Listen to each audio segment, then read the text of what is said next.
یو مفصل روایت دی حضرت عبداللہ بن سامت رحمت اللہ علیہ تابعی دی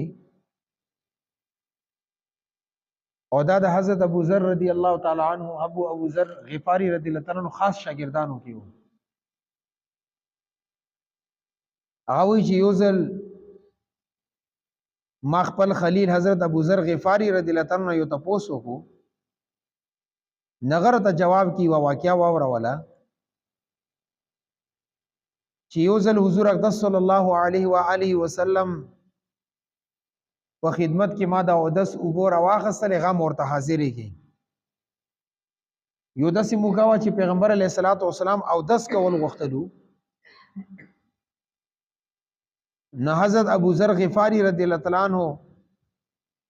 زړه کې دا خیال راغلو چې زه پیغمبر علیه الصلاۃ والسلام ته اوبه راوړم نو لوټه کې یا یو بل لوښي کې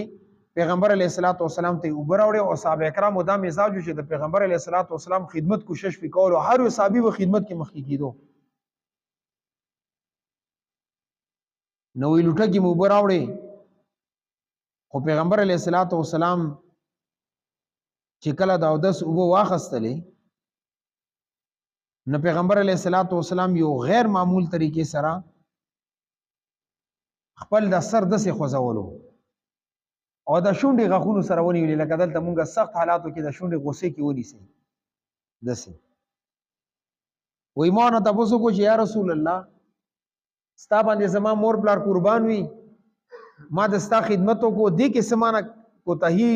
غلطي شوې وي ته په هغې خفه شوې کولې ولې چې ستا د کم حرکات او سکنات دي دې نه دا معلومیږي چې ته خفه یې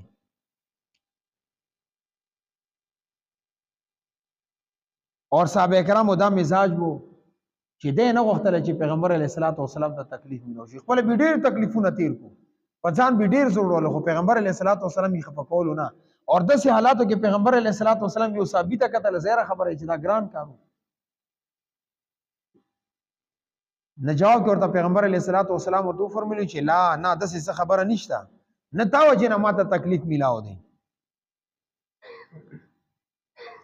خو پیغمبر علیه الصلاۃ والسلام نے چونکه تپوس کړو چې تا خپل شونډې وچی چلی اور د سر ته حرکت ورکې دې څه مطلب دی نو پیغمبر علیه الصلاۃ والسلام ورته فرمایلو چې ما ته وਹੀ په ذریعہ سره دا پته ولګی دا چې راتلونکي وخت کې به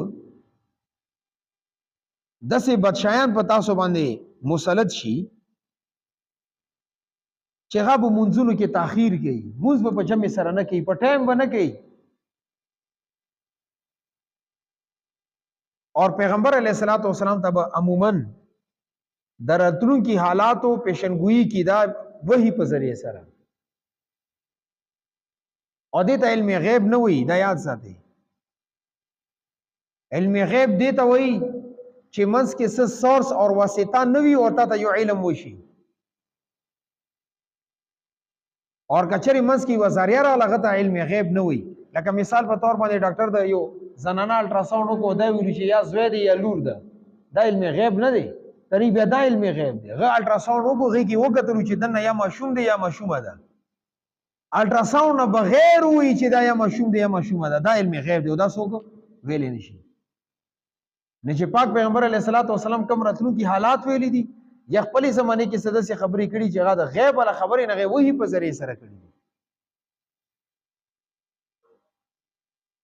نو جبرئیل علیه الصلاۃ والسلام عموما پیغمبر علیه الصلاۃ والسلام ته د راتلونکي حالات او خبرې کولې چې ستا امت باندې به داسې حالات راځي داسې بکیږي ظلم بکیږي دومره به قتلېږي دا ټول واقعات به ورته تفصیلي بیانول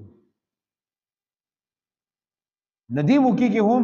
جبرئیل علیه الصلاۃ والسلام پیغمبر علیه الصلاۃ والسلام ته دا ویلو چې غیته وਹੀ غیر مطلوب غیته حدیث مبارکه وي چې ستا امت کې به داسې حکمرانان اور مشران به راځي چې هغه به موز مؤخر کوي تاخير به کوي موز کی ولکنک تدرک امراء او ائمه یؤخرون الصلاه لوقتها چې خپل موز نه بغه موز وخت نه به د خپل موز تاخير کوي نو پیغمبر علیه الصلاۃ والسلام د راتلونکي حکمرانانو او د بچیانو په باره کې دا خبره 1400 کاله مخکې کړې ده